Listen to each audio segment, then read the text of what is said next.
ভাইয়া, পরীক্ষা নিয়ে আপনার অনুভূতি কিরকম একটা শেয়ার করেন। ছেলেমেয়েরা পরীক্ষা দিচ্ছে, ইনশাল্লাহ তারা এই কেন্দ্রে বসেই মূল নার্সিং পরীক্ষাটি দেবে। তো আশা করি আজকের এই পরীক্ষাটা তাদেরকে অনেক অনেক হেল্পফুল হবে এবং সামনের যে পরীক্ষাটা ইনশাল্লাহ এরা বেস্ট একটা রেজাল্ট করবে, এটাই। তার উপরে প্রস্তুতি নিতে হবে। জি, অবশ্যই ভালো একটা প্রস্তুতি নিতে হবে।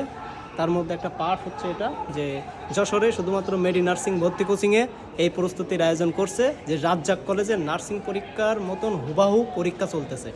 নিচে গার্ডে আছে, প্রত্যেকটা ক্লাসরুমে প্রত্যেকটা শিক্ষক আছেন, সিগনেচার হয়েছে, ঠিক সকাল 10টায় প্রশ্ন দেওয়া হয়েছে, ঢোকানোর সময় চেক করে ঢোকানো হয়েছে। একদম নার্সিং পরীক্ষা যেমন হয় সেম টু সেম পরীক্ষা আজকে হচ্ছে। আমরা শেষে অবশ্যই জানতে পারবো আমাদের ছেলেমেয়েরা আসলে কেমন পরীক্ষা দিয়েছে, প্রশ্ন কেমন আসছে, তাদের গার্ড কেমন হয়েছে, সব কিছু আমরা অবশ্যই শেষে জানতে পারবো। আপনার পরীক্ষার হলে যারা শিক্ষকরা ডিউটি দিচ্ছে এর ব্যাপারে কি বলেন? শিক্ষকরা আসলে তারা বিভিন্ন জায়গা থেকে আসছেন এবং আজকের এই পরীক্ষার ডিউটিতে তার মধ্যে যশোর সরকারি নার্সিং কলেজ থেকে আছে, যশোর বিজ্ঞান প্রযুক্তি থেকে আসছে, হ্যাঁ, যশোর মেডিকেল কলেজ থেকে আছে, এমন সব জায়গা থেকে আমাদের শিক্ষকরা আসেন এবং তারা হচ্ছে আজকে হলে ডিউটি দিচ্ছে।